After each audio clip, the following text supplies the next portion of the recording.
A pregnant woman receives $500 from a millionaire on Christmas Eve. What he discovers about her the next day leaves him speechless. Emily adjusted her worn coat over her 7-month pregnant belly, shivering against the cold wind blowing through the streets of London. At 30, she had never imagined spending Christmas Eve like this, alone, pregnant and penniless. The shop windows on Regent Street glittered with luxurious decorations as happy families passed by carrying bags of presents. Emily watched it all with a mixture of sadness and resignation. Just a few months ago, she too would be doing last-minute shopping, worrying about the Christmas dinner menu, and eager to see her loved ones' expressions as they opened their gifts. Now her only concern was surviving until the next day. A sudden flashback transported her back 3 months. Emily saw herself again in that cold human resources room, facing Ms. Smith, the HR manager, whose smile didn't reach her eyes. "I'm sorry, Emily, but your position is being restructured," Ms. Smith had said, her voice monotonous and rehearsed. "The company is going through changes, and unfortunately your position no longer fits into our new structure." Emily felt her blood run cold. Restructured? But I was just promoted 6 months ago. My results are above target. Mrs. Smith looked away, a flicker of guilt crossing her face. "It's a corporate decision, Emily. There's nothing we can do." It was then that Emily understood. Her gaze instinctively fell to her belly, now visible under her fitted blazer. The realization hit her like a punch in the gut. "It's because of the pregnancy, isn't it?" Her voice trembled, a mixture of anger and disbelief. Mr. Smith's silence was answer enough. Emily stood up abruptly, ignoring the papers Ms. Smith tried to hand her. "This is illegal. You can't do this." "Emily, please be reasonable. We have a generous severance package here. If you sign, we guarantee a good reference and—" But Emily was already leaving the room, tears blurring her vision. She stormed through the office, ignoring the curious glances from her colleagues. Only when she reached the street, the cold autumn air hitting her face, did she allow herself to break down. Leaning against the wall of the imposing building that, minutes ago, was her workplace, Emily cried.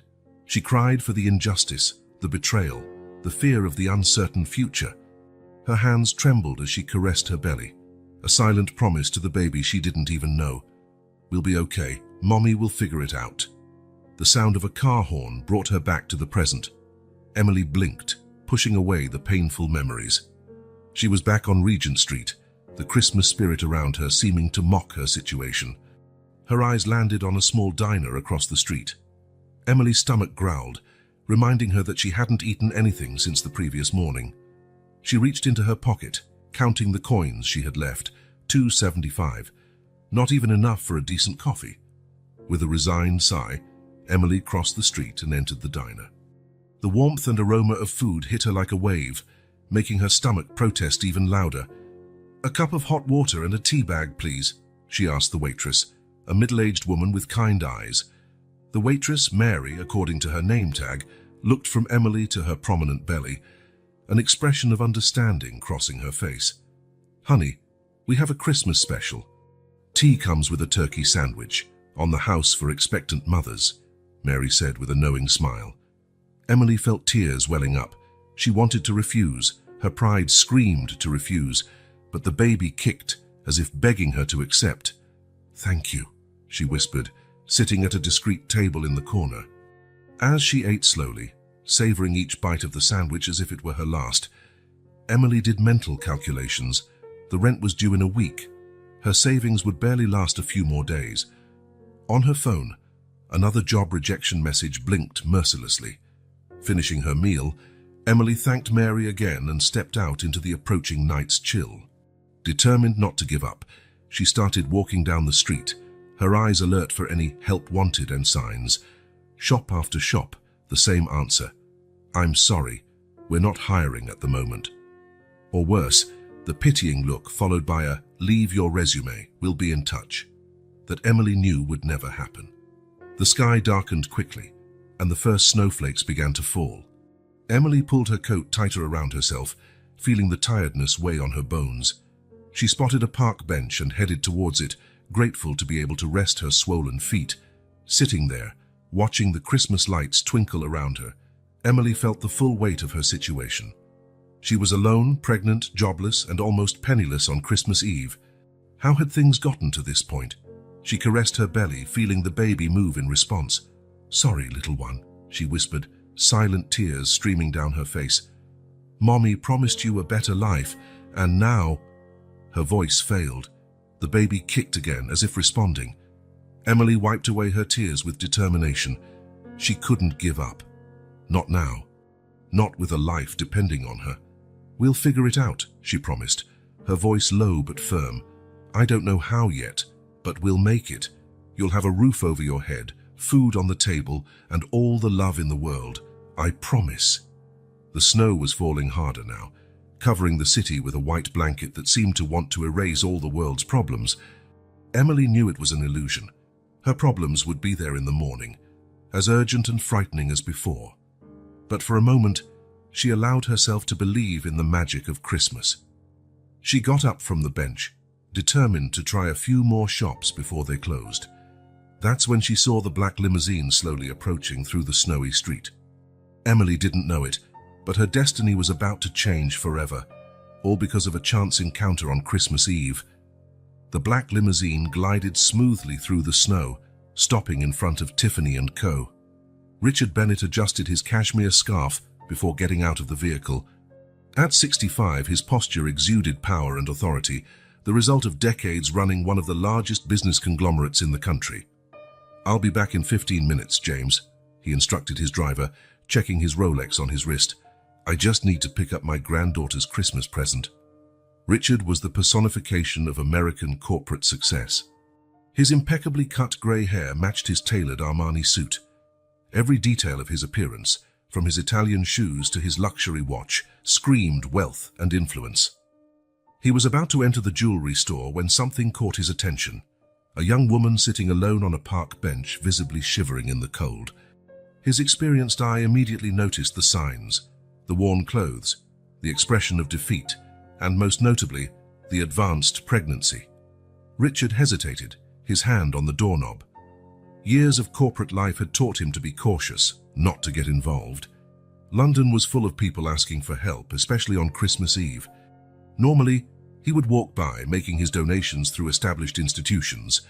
But there was something different about this young woman. Perhaps it was the clothes, which, despite being worn, indicated someone who had seen better days.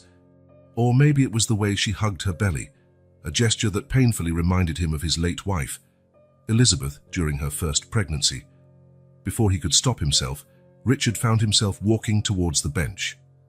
"Are you all right, miss?" he asked, his voice deep and kind. Emily looked up, meeting a distinguished gentleman with grey hair and an expensive suit. Instinctively, she recoiled on the bench. "I'm fine, thank you," she replied curtly, years of living in London having taught her to be wary of strangers, especially rich men. Richard noticed the refined accent, the posture. This wasn't an ordinary homeless person. "Forgive my intrusion, but it's snowing heavily and you seem to need help," he insisted, keeping a respectful distance. It's not a night for an expectant mother to be alone on a park bench. Emily felt the baby kick, as if encouraging her to trust. It was strange. After months of closed doors and judgmental looks, encountering genuine kindness seemed almost surreal. "I'm just resting," she lied, but her voice faltered. Richard took off his scarf and offered it to her. "At least accept this. It's freezing out here." The unexpected gesture broke something inside Emily. Tears started to flow. "I'm sorry," she sobbed, accepting the scarf. "It's just, today has been a hard day. Actually, it's been a difficult few months." Richard sat down on the bench, maintaining a respectful distance. "Do you want to tell me about it?" The words poured out like a broken dam. Emily told him about being fired, her dwindling savings, the fruitless job search. She didn't mention the company or names, but Richard recognized the pattern. He had seen similar situations throughout his career. "How many months along are you?" he asked, indicating her belly. 7, Emily replied, a small smile appearing amidst the tears. "It's a boy." Richard took out his wallet, removing 5 $100 bills. "Please accept this," he offered. Emily's eyes widened, recoiling. "No, I can't." "You can and should," Richard interrupted gently. "Consider it a Christmas present for your son." "But it's a lot of money," Emily protested. "You don't even know me." Richard smiled, remembering something distant. 40 years ago, I was broke and desperate. A stranger helped me, changing my life. Today, $500 won't make a difference in my bank account, but it can make all the difference in your Christmas. Emily looked at the bills, her pride struggling against her need. The baby kicked again, hard. I promise to return it as soon as I can," she said, finally accepting the money with trembling hands. Richard removed a business card from his pocket. "Richard Bennett. If you need more help, look me up." Emily accepted the card, her eyes widening as she read the name, Bennett Enterprises, one of the largest corporations in the country. "Thank you, Mr. Bennett," she said, her voice thick with emotion. "You don't know what this means." Richard stood up, adjusting his suit. "Just promise you'll take care of yourself, and take care of this little one." He returned to his limousine, casting one last look at Emily. Something about her intrigued him, a dignity that the cold and despair couldn't erase. "Home, and James," he instructed his driver, but his thoughts remained with the young woman on the bench. Emily watched the limousine drive away, holding the money and the card as if they were treasures. For the first time in months, she allowed herself to feel hope. She didn't know that this chance encounter in the snow would change not only her life, but also that of the powerful Richard Bennett. Fate had bigger plans for that Christmas Eve, plans that neither of them could imagine. The snow continued to fall, covering the city with a white blanket that seemed to want to erase the past and set the stage for a new beginning. Emily rose from the bench, renewed determination in her steps.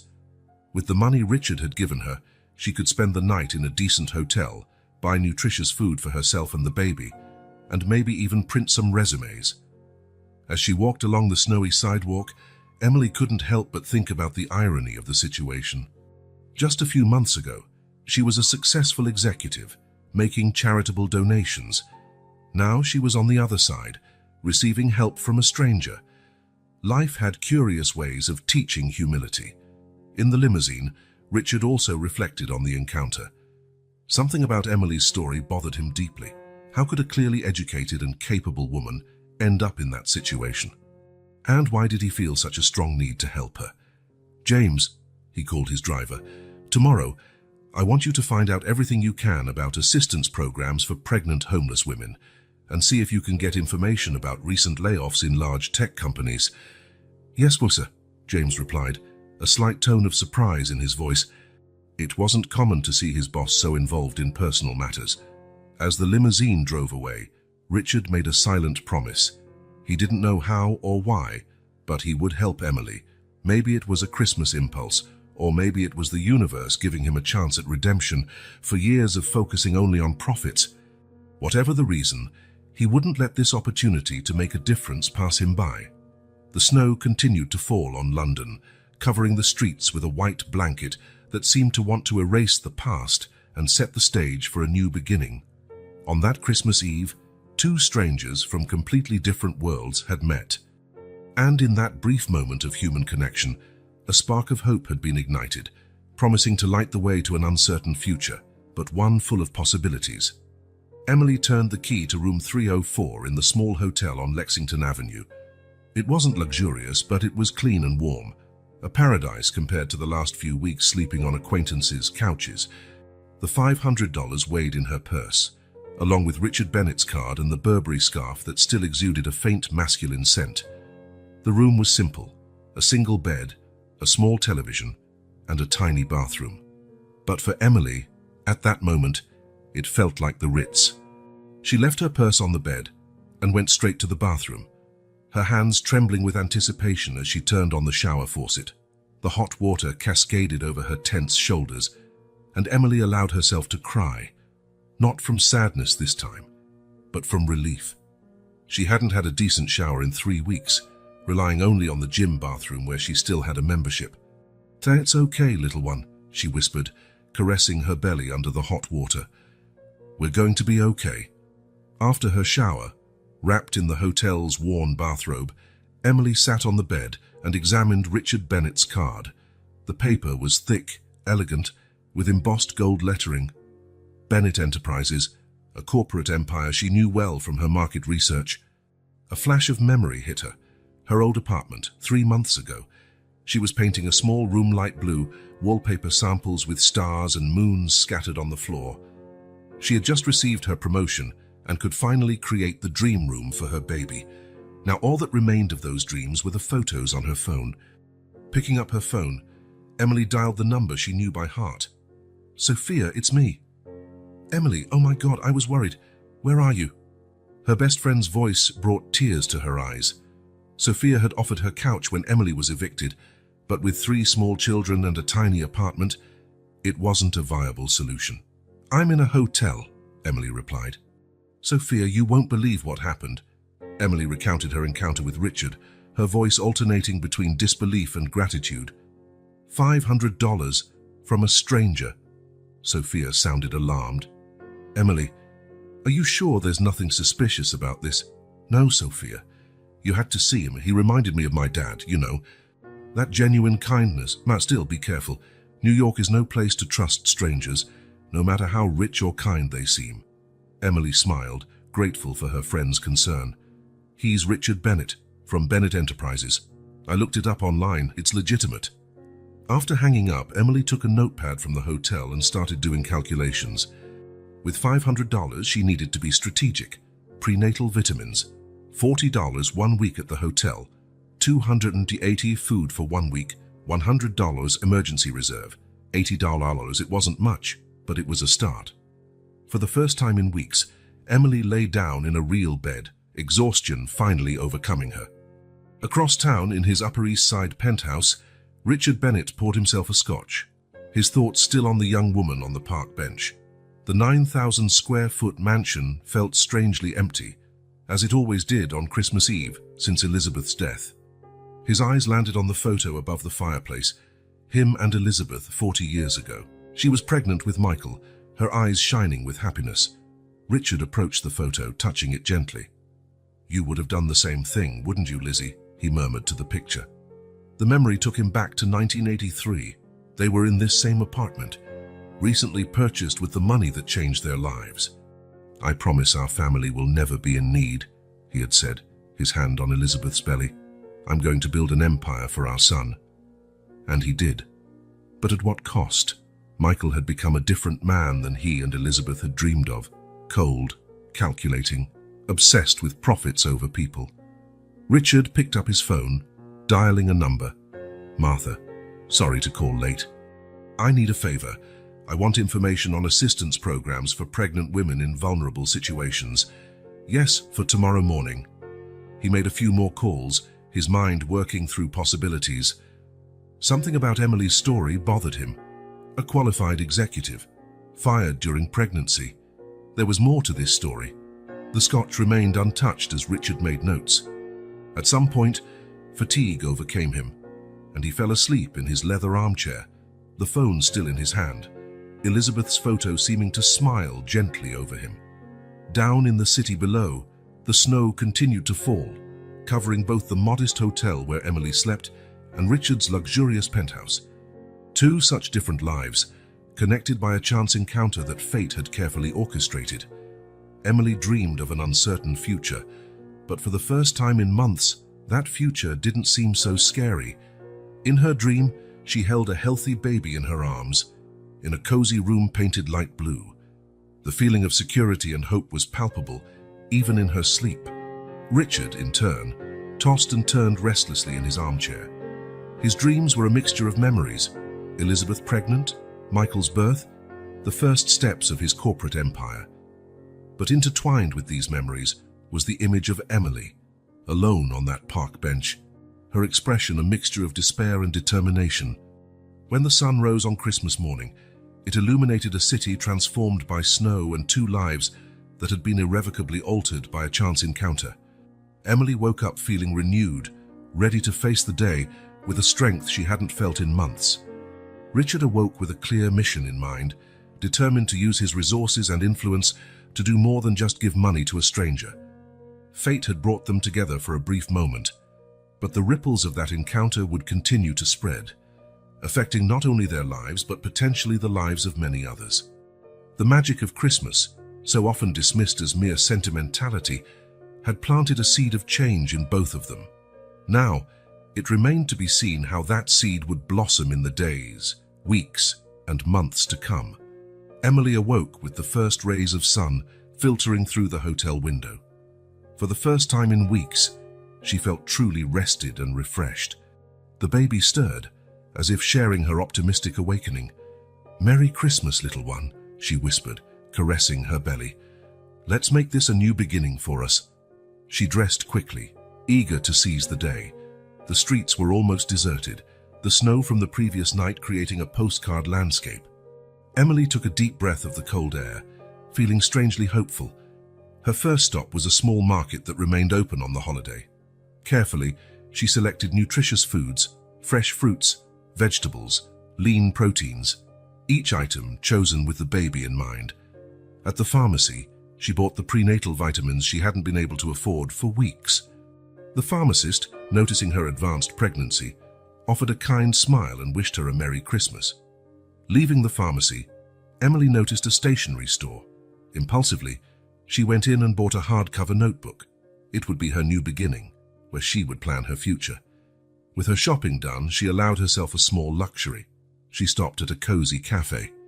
The smell of coffee and freshly baked pastries enveloped her. "A decaf chai latte and a blueberry muffin, please," she ordered, savoring the normalcy of the moment. Sitting by the window, Emily opened her new notebook. The blank pages seemed full of possibilities. She began to write. Look for shelters for pregnant women. Check government assistance programs, update resume, call former professional contacts. As she wrote, she felt the weight of the last few months slowly dissipating. She had a plan. She had resources. She could do this. Across town, Richard Bennett awoke in his armchair, his neck stiff from the uncomfortable position.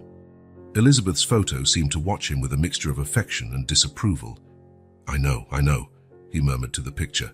"I'm too old to be sleeping in armchairs." But his physical discomfort was secondary. His mind was focused on a mission: to find Emily. "James," he called his driver through the intercom, "get the car ready. We have a long journey today."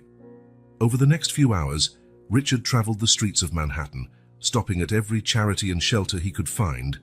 At each stop, the same question: have you seen a young pregnant woman named Emily? Frustration grew with each negative response. The bureaucracy, the lack of communication between institutions, the evident scarcity of resources, it all irritated him deeply. How does anyone get help in this system? He questioned aloud after another fruitless attempt. His driver, James, who had served him for decades, dared to reply, "Perhaps that's why so many depend on the kindness of strangers, sir." Richard reflected on those words.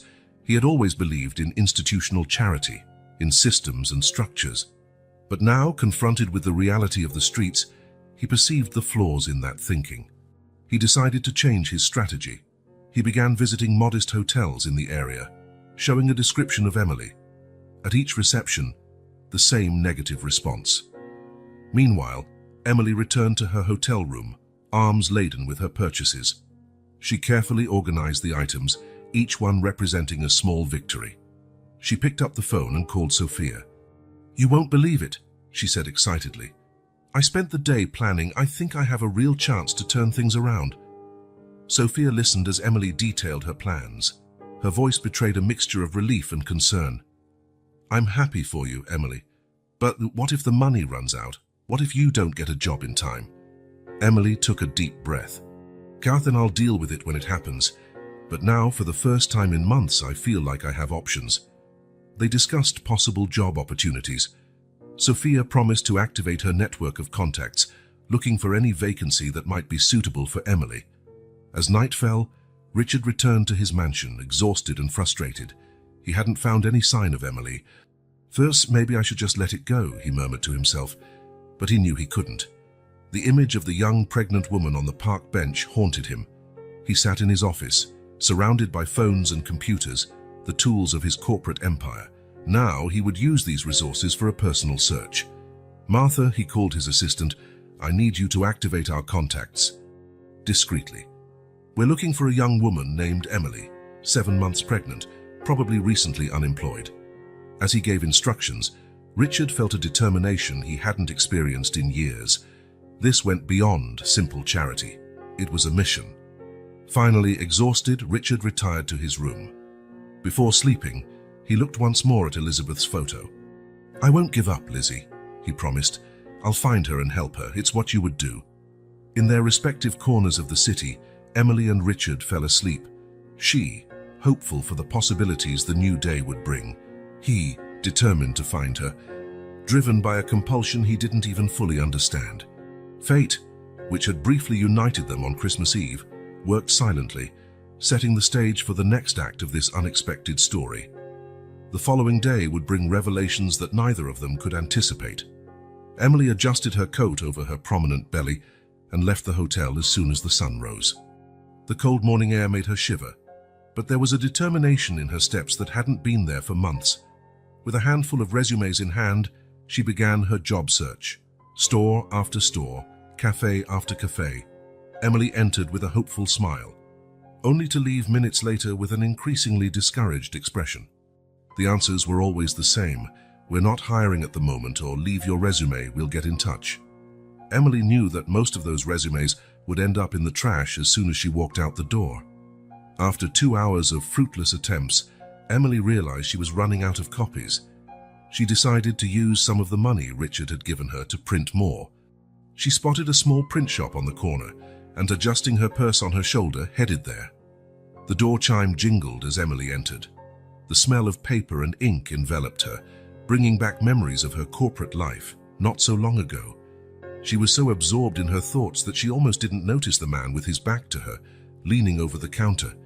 Richard Bennett was focused, reviewing the proofs of the flyers he had ordered printed.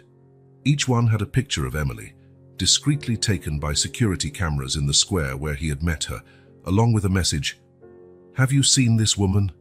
Please contact us." The sound of the chime made him turn, more out of reflex than real interest. It was then that his eyes widened in shock and relief. "Emily!" His voice was a mixture of disbelief and joy. Emily froze, immediately recognizing Richard. For a moment, she considered turning around and leaving, but something kept her there.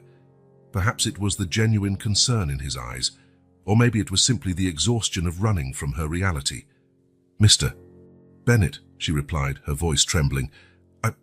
I didn't expect to see you here." Richard approached, careful not to frighten her. "I spent yesterday looking for you. I was worried." Emily frowned, suspicion evident in her gaze. "Looking for me? Why? You barely know me." It was then that she noticed the flyers in Richard's hand. Her face paled as she saw her own image printed. "What is this?" she asked, her voice a mixture of fear and indignation. "Why do you have pictures of me here?" Richard realized his mistake, quickly putting the papers aside. "Emily, I'm sorry. I just wanted to make sure you were okay. So after that night, I couldn't stop thinking about whether I had done enough." The sincerity in his voice made Emily hesitate.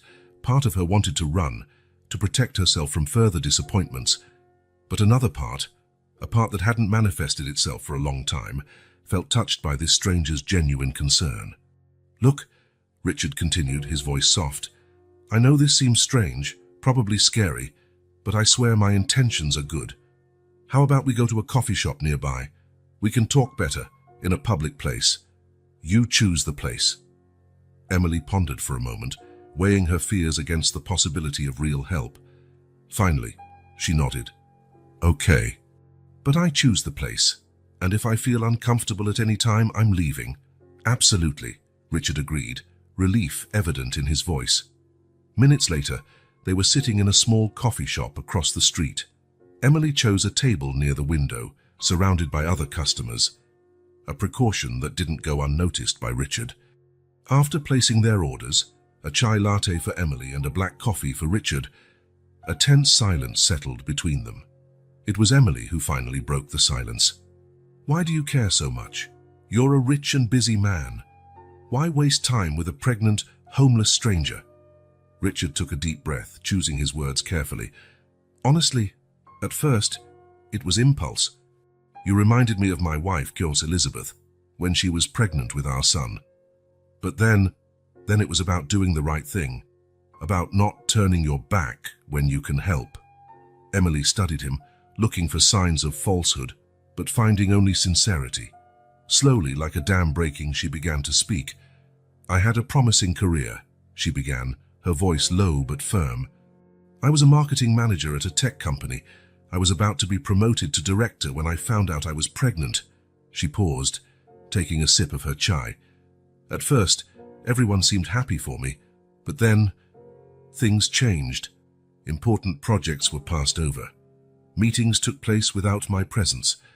And then, 3 months ago, I was called to HR. Richard listened attentively, his face a mask of empathy and growing indignation. They said my position was being restructured. Emily continued, a bitter laugh escaping her lips. But I knew the truth. It was the pregnancy. They didn't want to deal with a director on maternity leave. That's illegal, Richard commented, his voice laden with contained anger. Emily nodded. It is, but fighting them would mean a long and expensive lawsuit. A lawsuit I couldn't afford, especially with a baby on the way. Richard was silent for a moment, processing everything he had heard. When he finally spoke, his voice was filled with determination. Emily, I want to help, not out of pity or charity, but because it's the right thing to do. I have contacts in several companies. I can make some calls. Try to find a place that values your talent, pregnancy or not. Emily stared at him, a visible battle in her eyes between hope and distrust. Say, why would you do that? What do you gain from this? Richard smiled gently. Peace of mind, perhaps. The satisfaction of making a difference. Or maybe I'm just an old fool trying to make up for years of focusing only on profits and not on people.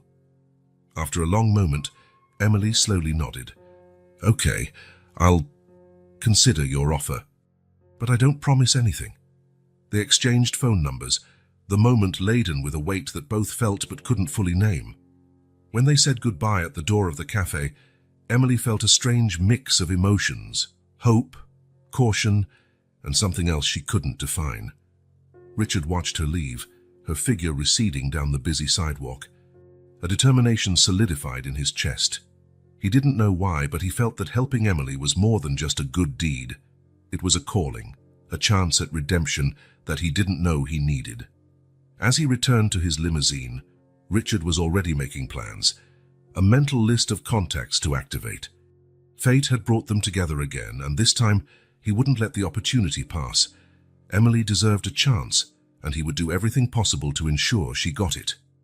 Emily's phone rang while she was reviewing job ads in her hotel room. The number was unfamiliar, but something made her answer. Hello? Emily? It's Richard Bennett. Her heart skipped a beat. Since their encounter at the print shop, Emily hadn't been able to stop thinking about Richard's offer of help. Mr. Bennett, hello. How can I help you? I'd like to invite you to a meeting at my office. I have a proposition that might interest you. Emily hesitated, her mind racing. What kind of proposition? I'd prefer to discuss it in person, tomorrow, at 10 a.m. Gamtad, would that be convenient? After a moment of reflection, Emily agreed. Curiosity overcame her apprehension. The next morning, Emily found herself in front of the imposing Bennett Enterprises building. The lobby was a sea of marble and glass, hurried executives circulating with their leather briefcases and determined looks. An impeccably dressed receptionist led her to the executive elevator. Mr. Bennett is waiting for you on the 50th floor. Richard's office was an impressive blend of corporate power and good taste. Floor-to-ceiling windows offered a panoramic view of Manhattan. Modern artwork adorned the walls, contrasting with the dark wood furniture. Richard rose from his imposing desk, a warm smile on his face. Emily, welcome. Please sit down. He guided her to a seating area with leather sofas, where a tray with coffee, tea, and cookies awaited them. I hope you found the office easily, Richard commented, pouring her a cup of tea. Emily nodded, trying to hide her nervousness. It's a hard building to miss. Richard smiled. Then his face took on a more serious expression. "Emily, since our last meeting, I've been thinking a lot about your situation, and I believe I have a proposition that could benefit both of us." Emily sat up straighter, her curiosity piqued. "I'd like to offer you a position in our company," Richard continued. "A consulting position in corporate social responsibility." Emily blinked, stunned. "I'm sorry, I don't think I understand," Richard went on, detailing the offer. "A generous salary, full benefits including a premium health plan and extended maternity leave, plus the flexibility to work from home after the baby's birth." "But why?" Emily finally managed to articulate, her mind reeling with the possibilities. Richard leaned forward, his eyes serious. "Emily, in the last few days, the more I thought about your situation, the more I realized that it's symptomatic of a larger problem in our corporate society. Companies treating employees like disposable parts, especially women in vulnerable situations." He paused, taking a sip of his coffee. "I want to change that, starting with my own company. And I believe that you, with your experience and, frankly, with what you've been through, would be the perfect person to lead this change." Emily felt a mix of emotions: hope, fear, disbelief. "Mr. Bennett, I'm flattered, but I have some concerns." Richard nodded, encouraging her to continue. "First, I don't want it to seem like I'm taking advantage of your kindness. Second, I don't have specific experience in corporate social responsibility. And third, what will your other employees think? A pregnant stranger coming in and taking on a leadership position?" Richard listened attentively, then addressed each point. "Emily, this offer isn't charity. It's an investment in someone I believe has the potential to make a real difference. As for experience, we'll provide all the necessary training. You'll have time to adapt and learn. And about the other employees, leave that to me. I have the board's full support on this decision." Emily was silent for a moment, absorbing everything. It was an incredible opportunity, a chance not only to rebuild her life, but to do something meaningful. Can I have some time to think?" she finally asked. Richard smiled, understandingly. "Of course, take a week. Think it over. Talk to whoever you need to. The offer will still stand." When Emily left the office, her mind was filled with possibilities and doubts. Part of her wanted to accept immediately, to seize this chance with both hands. Another part feared it was too good to be true, that there was some hidden catch. In the elevator, she caressed her belly, a practice that had become a comforting habit. "What do you think, little one?" she whispered. Should we trust him?" The baby responded with a kick, as if saying, "Go for it, Mum." Emily smiled, feeling a determination grow within her. Maybe it was time to stop expecting the world to be fair and start creating her own justice. And maybe, just maybe, this was the perfect opportunity to do just that. Stepping out of the imposing Bennett Enterprises building, Emily felt the winter sun on her face. For the first time in months, the future didn't seem like a dark and scary road. There was light on the horizon, a chance for a new beginning. Emily knew she had an important decision to make, but at that moment, she allowed herself to feel something she hadn't felt in a long time. Hope. True and pure hope. In the days following Richard's proposal, Emily immersed herself in intense research on Bennett Enterprises. Every article, every financial report, every corporate news item was meticulously analyzed. It was during this investigation that her world turned upside down once more. In an obscure press release from 6 months prior, Emily saw something that made her heart stop. Bennett Enterprises had acquired Tech Innovate, the company that had unjustly fired her. The realization hit her like a thunderbolt. She had been fired by the very company that was now offering her a job.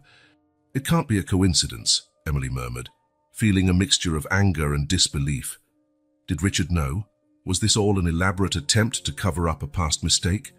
Determined to get answers, Emily scheduled another meeting with Richard. This time, as she entered the imposing Bennett Enterprises building, there was no nervousness, only steely resolve. Richard greeted her with a warm smile, which quickly faded as he noticed Emily's serious expression. "Did something happen?" he asked, concern evident in his voice. Emily went straight to the point. Mr. Bennett, the company that unjustly fired me during my pregnancy, was a subsidiary of Bennett Enterprises. The shock on Richard's face seemed genuine. How? Emily, I had no idea. It's true, Emily continued, her voice trembling slightly. I was fired by Tech Innovate, which your company acquired 6 months ago. I need to know, Mr. Bennett, is this job offer just an attempt to cover up a past mistake? Richard sank heavily into his chair, visibly disturbed. Emily, I swear I didn't know about this. In recent years, I've been less involved in day-to-day management. Acquisitions, they go through several levels before they reach me.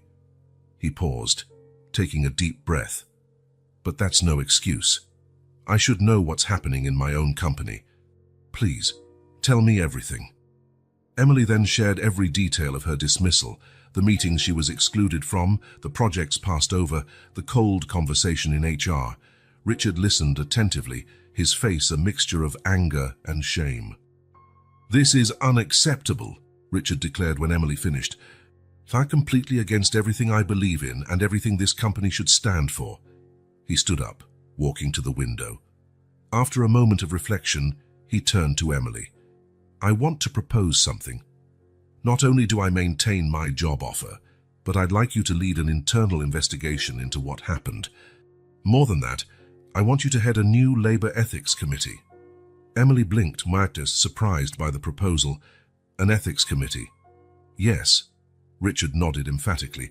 We need significant changes in our policies, and who better to lead this than someone who has lived through the consequences of our failures? Emily considered the proposal.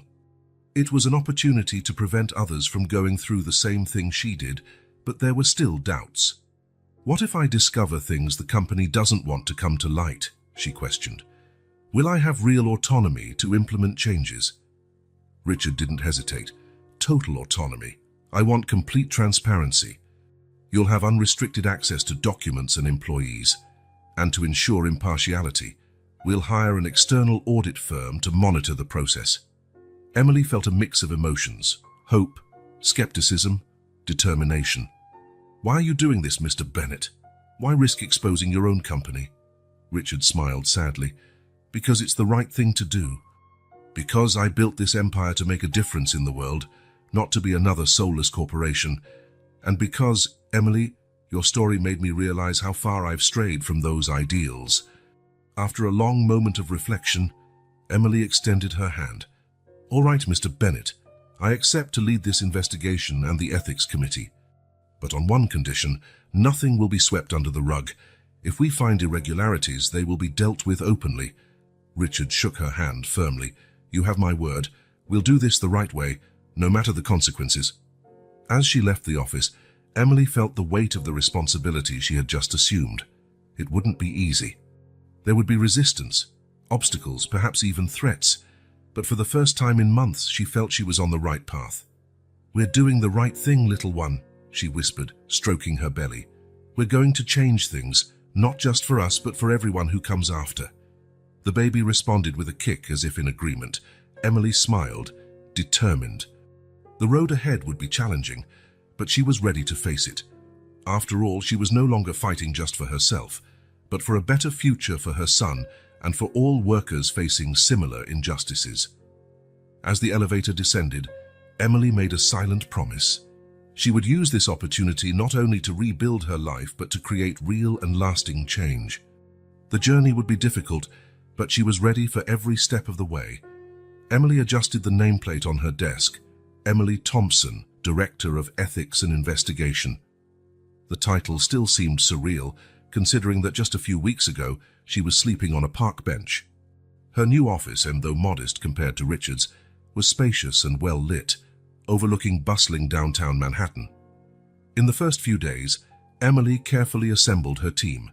She chose people from different departments and hierarchical levels, seeking a diversity of perspectives. Among them, a young idealistic lawyer, a sharp data analyst, and an HR veteran known for her integrity. Walking through the halls of Bennett Enterprises, Emily felt the curious glances and heard the whispers. It's her, the pregnant woman Richard hired. I heard she was homeless. Why is she investigating the company? At the team's first meeting, Emily was direct. Our mission is clear: to investigate discriminatory practices, especially against pregnant women and mothers. We will be thorough, impartial, and above all, confidential. We are not here to witch hunt, but to uncover the truth and propose changes. The interviews began the next day. The first was with Ms. Smith, the head of HR who had fired Emily. "Miss Thompson, I didn't expect to see you again," Miss Smith stammered, visibly uncomfortable. Emily remained professional. "Ms. Smith, I need to understand the process that led to my dismissal. Who made the final decision?" Ms. Smith hesitated. "It was a collective decision of the board. I just followed orders." The next interview was with Melissa, Emily's former colleague. "We all knew it was wrong," Melissa confessed, tears in her eyes, "but we were afraid to speak up. The culture here, it's not favorable to those who question." The manager who approved Emily's dismissal, Robert Dees, was more defensive. "It was a matter of efficiency," he argued. "We couldn't have a director absent for months," Emily pressed, "and hiring and training someone new would be more efficient." Robert looked away without answering. Regularly, Emily met with Richard to discuss progress. His expression oscillated between shock and deep disappointment. "How did I let this happen in my own company?" he lamented on one occasion. "Mr. Bennett, we need access to more records," Emily requested. "There's a pattern emerging and it's not pretty." Richard didn't hesitate. "Whatever it takes, Emily. Spare no effort." As the investigation progressed, a grim picture began to form. Emily discovered that hers was not an isolated case. In the last 5 years, 17 pregnant women had been fired or encouraged to leave. The discrimination was subtle, but systematic. Each new discovery was like reliving her own trauma.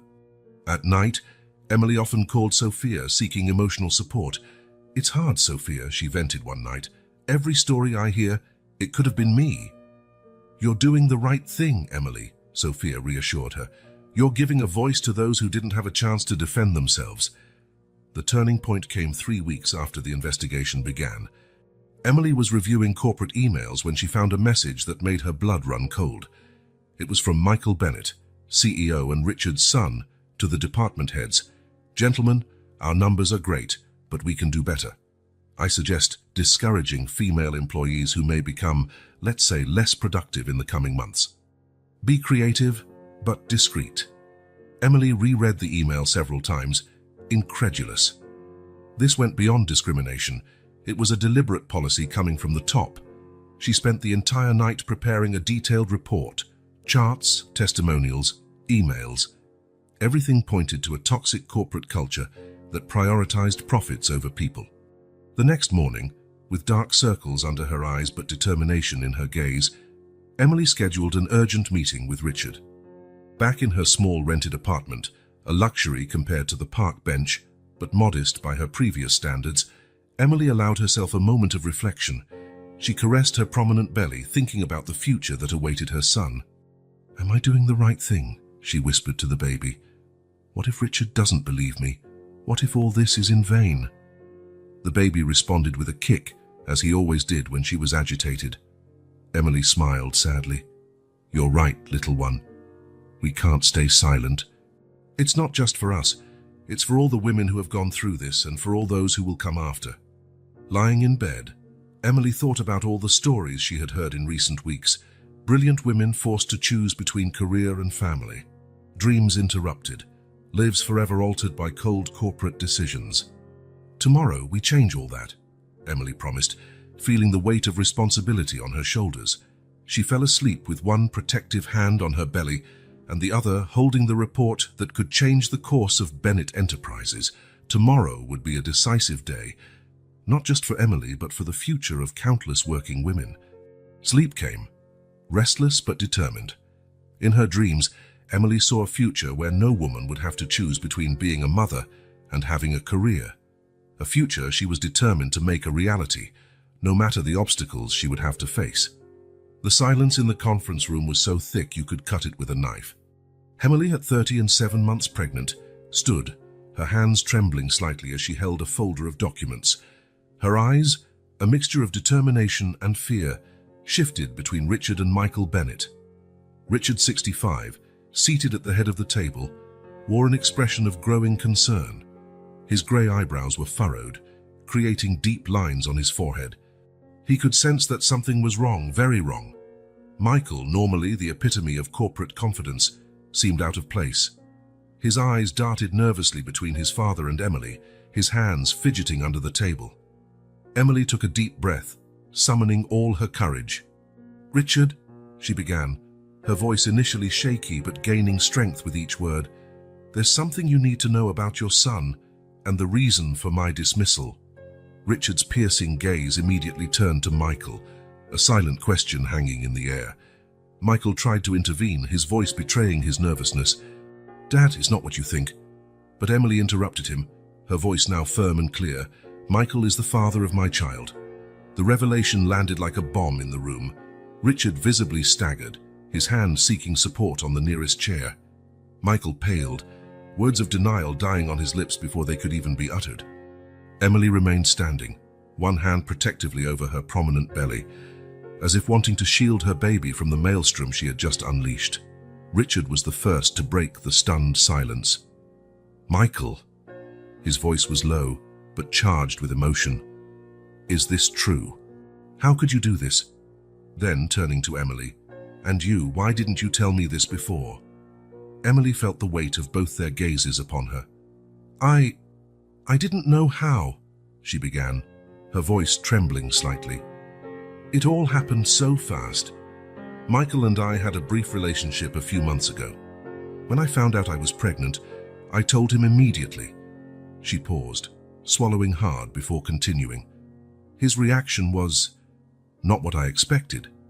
He panicked, said it would ruin his career, his reputation.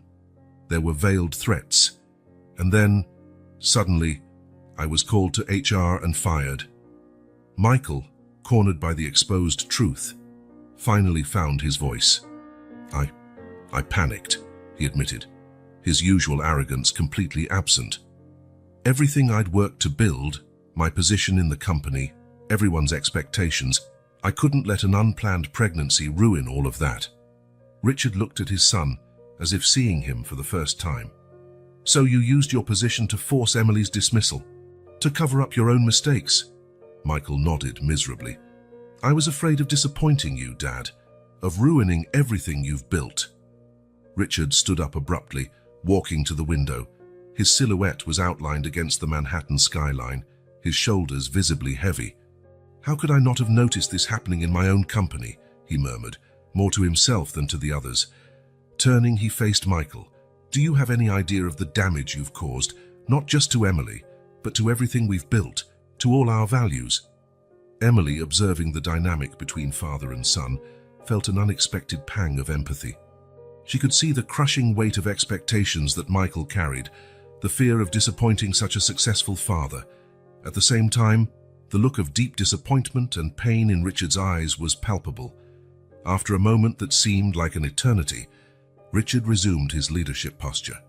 His voice was firm when he announced, "Michael, you are temporarily suspended from your duties at the company. We need to fully assess the impact of your actions."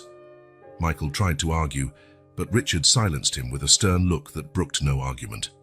Turning to Emily, Richard continued, his voice softer.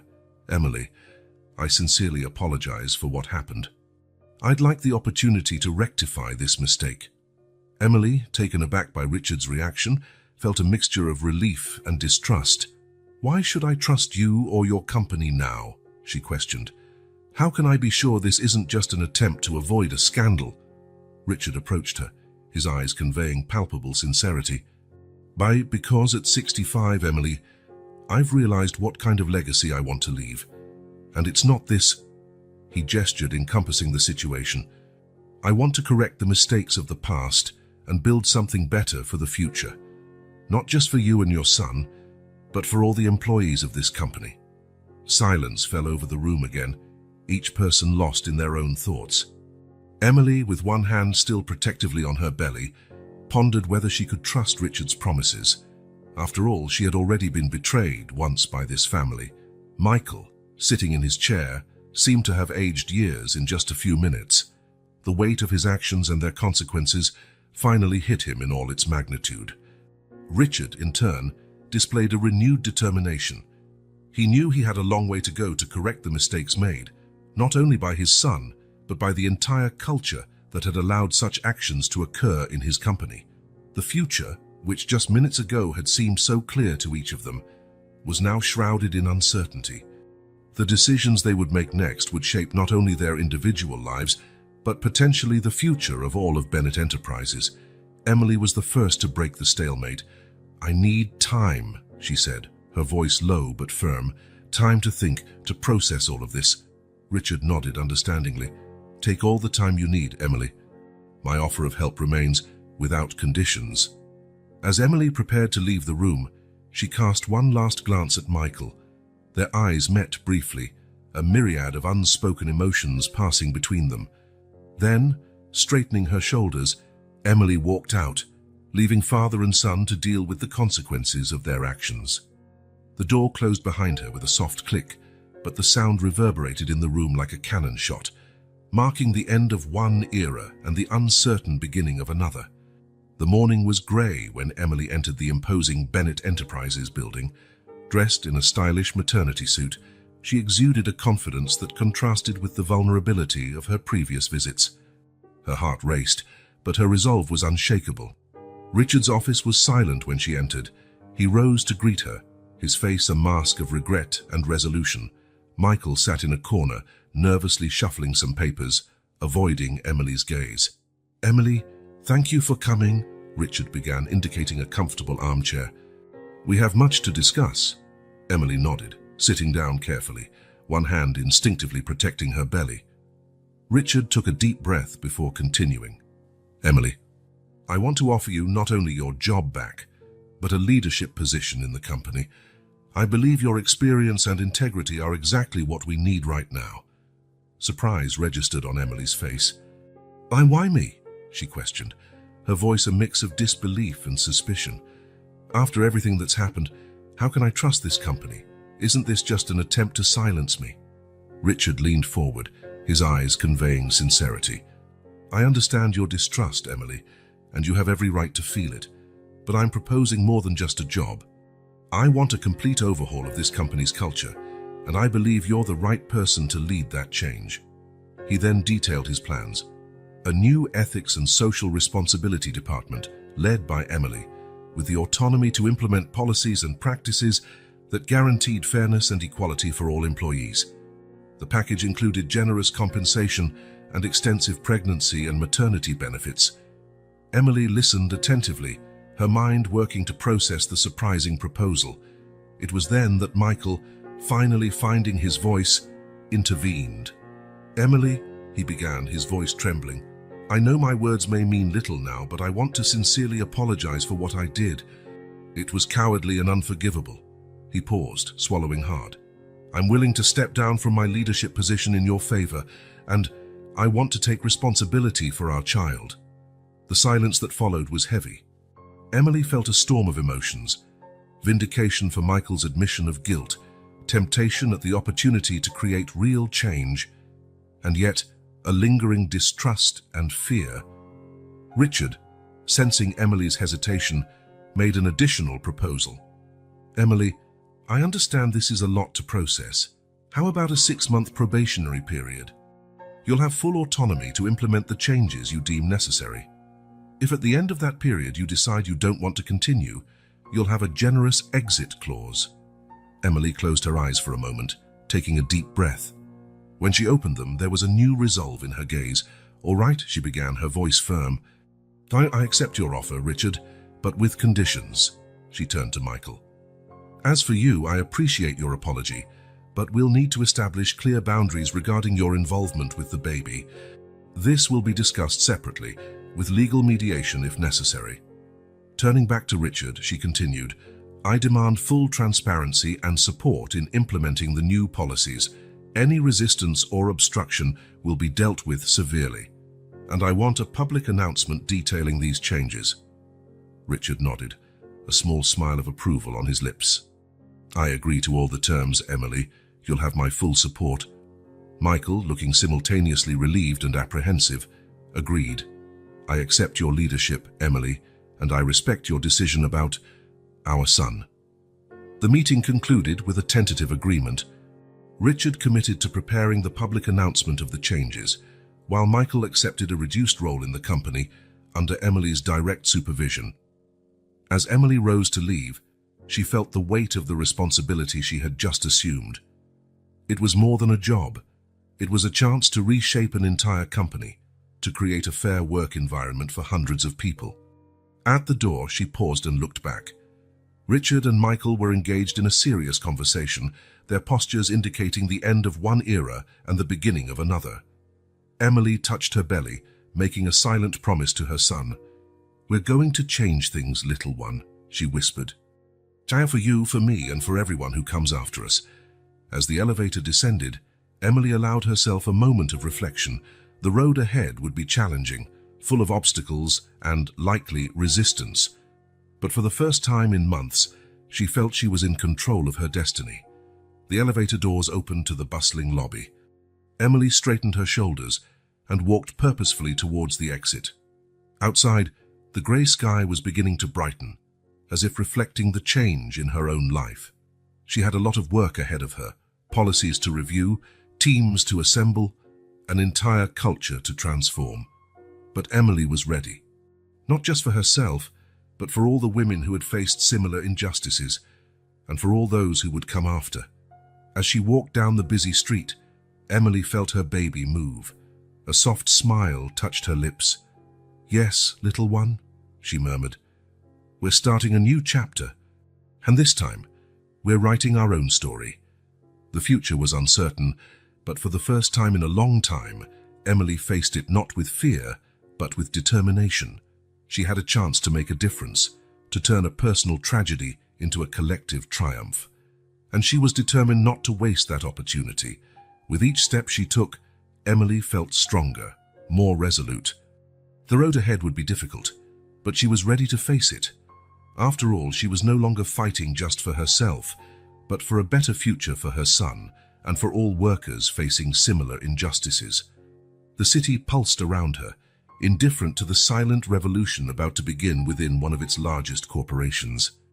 But Emily knew, from that day forward, nothing would be the same, and she would be at the forefront of that change, leading the way to a more just and equitable future. As she turned the corner, heading for the subway, Emily made one last promise to herself. No matter what came, she would remain true to her values, to her integrity, because in the end, that's what really mattered. Not power, not the title, but the ability to look her son in the eyes and say, "I did what was right." With that thought, Emily plunged into the crowd, ready to face any challenge the future might bring. A new era was beginning, and she was determined to shape it with her own hands. 3 months had passed since Emily assumed her new position at Bennett Enterprises. Now 7 months pregnant, she stood before the board of directors, her presence commanding attention and respect. "Ladies and gentlemen," Emily began, her firm voice echoing through the conference room, "the results speak for themselves. Our employee satisfaction rate has increased 30% since the implementation of the new policies." She moved to the next slide of her presentation, revealing impressive graphs. "Today, I propose we take the next step, an equal parental leave policy and flexible work options for all employees." A murmur ran through the room. Emily noticed the skeptical expressions of some of the older executives. From the corner of her eye, she saw Richard nod encouragingly. "This will cost a fortune," protested Mr. Johnson, a long-time CFO. "Not to mention the drop in productivity." Emily smiled, anticipating the objection. "On the contrary, Mr. Johnson, studies show that generous family policies increase talent retention and productivity in the long run. Let me show you the numbers." As Emily skillfully countered each objection, Richard watched with a mixture of pride and admiration. In just 3 months, she had transformed from a desperate woman into a formidable leader. At 66, he found himself rethinking many of his old beliefs about leadership and business. After the meeting, Emily retreated to her office, the adrenaline of the presentation giving way to a familiar wave of doubt. Sitting in her chair, she caressed her prominent belly. "Am I doing enough?" she murmured to herself. Silent fast enough. The door opened softly and Richard entered. "Excellent work today, Emily," he praised, noticing her worried expression. "Something bothering you?" Emily hesitated before confessing her doubts. Richard listened attentively, then shared, "You know that when Michael was born, I was building this company. I constantly wondered if I was doing enough, as a father and as a leader." He paused, his gaze distant. "The secret, Emily, is to understand that change takes time, but every step counts, and you're making a real difference here." His words brought comfort, but were interrupted by the sound of an incoming email. Emily opened it, her face paling as she read. "What is it?" Richard asked, concerned.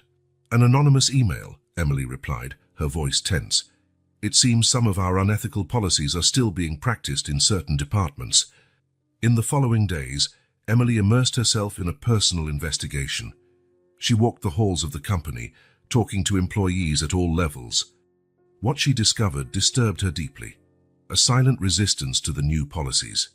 Team leaders perpetuating the old toxic culture, fear among employees of reporting violations. Determined, Emily called an emergency meeting with Richard and the leadership team. The tension in the room was palpable as she presented her findings. "For this is unacceptable," declared Emily, her voice filled with indignation. "We need more drastic measures to ensure compliance."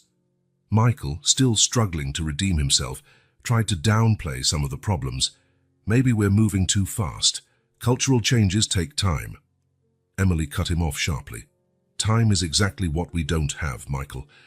Every day we allow these practices to continue, we are failing our employees." The tension reached its peak when Emily directly confronted Mr. Harding, a senior executive known for his resistance to change. "Mr. Harding, we have evidence that you actively sabotaged our new initiatives," Emily accused, her eyes flashing. Mr. Harding stood up, furious. "This is an outrage. I've worked at this company for 30 years. If this is how you're going to treat me, I'd rather resign." All eyes turned to Richard, waiting for his reaction. There was a moment of tense silence before he spoke. "Mr. Harding," Richard began, his voice calm but firm, "I accept your resignation, effective immediately." The room erupted in shocked murmurs. Emily felt a wave of relief and gratitude for Richard's trust. In the days that followed, Emily implemented even more radical changes. A mandatory ethics training program for all employees was launched. An anonymous reporting system was established, and a public campaign of corporate transparency began to take shape.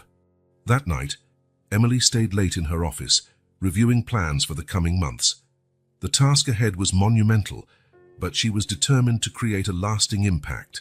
She felt a strong kick from the baby and smiled, placing her hand on her belly. "It's okay, little one," she whispered. "Mommy's building a better world for you." Standing up, Emily walked to the window.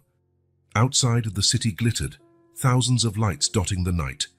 Each light represented a life, a story, and Emily was determined to ensure that every story within Bennett Enterprises was one of fairness, equality, and opportunity. The road ahead would be challenging, she knew, but looking at the illuminated city, Emily felt a surge of hope. Real change was possible, and she was just getting started. A year had passed since Emily accepted Richard's proposal. Now, standing before the mirror in her new apartment, Emily adjusted the blazer of her elegant suit. Her eyes, once marked by despair, now shone with confidence and determination. Beside her in a crib, her 3-month-old son slept peacefully.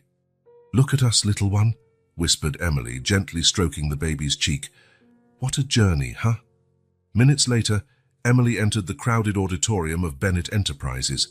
Cameras flashed and reporters whispered eagerly. On stage, Richard Bennett, at 66, seemed more energetic than ever. "Ladies and gentlemen," Richard began, his firm voice echoing through the auditorium. "Today, we're not just announcing corporate changes, we're admitting mistakes, acknowledging failures, and, most importantly, committing to a better future." He paused, his eyes scanning the audience. "And the architect of this transformation, our new COO, Emily Thompson." Emily took the stage, her presence immediately commanding respect. "A year ago," she began, I was unemployed, pregnant, and desperate. Today I'm here to show that change is possible, not just for individuals but for entire corporations. With precision and passion, Emily presented impressive employee satisfaction increased by 70%, productivity by 45%, and a drastic reduction in staff turnover. But numbers are only part of the story, Emily continued. Today, we announce revolutionary work-life balance policies, gender equality, and the launch of the Bennett Foundation for Business Ethics and Support for Working Mothers. The audience reacted with a mixture of surprise and admiration. The questions came fast and challenging. "How do you ensure these changes are sustainable?" questioned a skeptical reporter. Emily smiled, prepared. "Transparency and accountability. We have established clear, externally audited metrics. Every employee, from intern to CEO, is evaluated on their commitment to these values." Michael made a brief but impactful appearance. "I made mistakes," he admitted publicly, "mistakes that almost destroyed lives. Today, I am fully dedicated to correcting those mistakes and building a truly ethical company." After the conference, as Emily spoke with some journalists, a young intern approached timidly. "Ms. Thompson," she began, her voice trembling slightly, I just wanted to thank you. The new parental leave policies, they changed my life. Now I can have a family without sacrificing my career." Emily felt a lump in her throat, seeing in that young woman a reflection of herself a year ago. "That's what we're fighting for," she replied softly, "so that no one else has to choose between family and career." Later, in a private moment, Richard approached Emily. "You exceeded all my expectations," he said, his voice filled with emotion. "You transformed not only the company but me as well." Emily smiled, remembering their first encounter. "Thank you for the opportunity, Richard, for believing in me when I didn't even believe in myself." The celebration with the employees was a stark contrast to the cold corporate environment of a year ago. Genuine laughter echoed, diverse groups chatted animatedly, the spirit of camaraderie was palpable. Emily circulated among the groups, listening to stories of how the changes had impacted lives. In a brief speech, she emphasized, "This is just the beginning. The real work of transformation is continuous and requires the effort of each and every one of us." At the end of the day, Emily was in her office, rocking her son, who had been brought to the celebration. Looking out the window at the illuminated city, she reflected on the incredible journey of the past year. A soft ping announced the arrival of an email. It was an invitation to be the keynote speaker at a global conference on ethical leadership in business. Emily smiled, realizing that her personal struggle had transformed into something much larger. She was no longer just a woman fighting against injustice. She had become a symbol of change and hope for many. Looking at her sleeping son, Emily made a silent promise. To him, to continue fighting for a more just world. To herself, to never forget where she came from and the power of a second chance. And to all those who still faced injustice, to be a tireless voice and a force for change. Picking up her bag, Emily prepared to go home. As she turned off the lights in her office, symbolically closing a chapter of her life, she paused for a moment at the door. The city lights shone outside, each representing a life, a story, a possibility. Emily smiled, feeling ready for the next chapter of her journey. The future, once so uncertain and frightening, now seemed full of endless possibilities. With one last look back, Emily closed her office door and walked towards the elevator, her footsteps echoing in the silent hallway. Tomorrow would bring new challenges, new battles to fight. But now, Emily knew she was ready to face them, not just for herself, but for all those who needed a voice, an example, hope. As the elevator doors closed, Emily made one last silent promise, to continue being the change she wanted to see in the world, one step at a time, one day at a time. And with that thought, she left the building, walking towards a future that finally seemed bright and full of promise.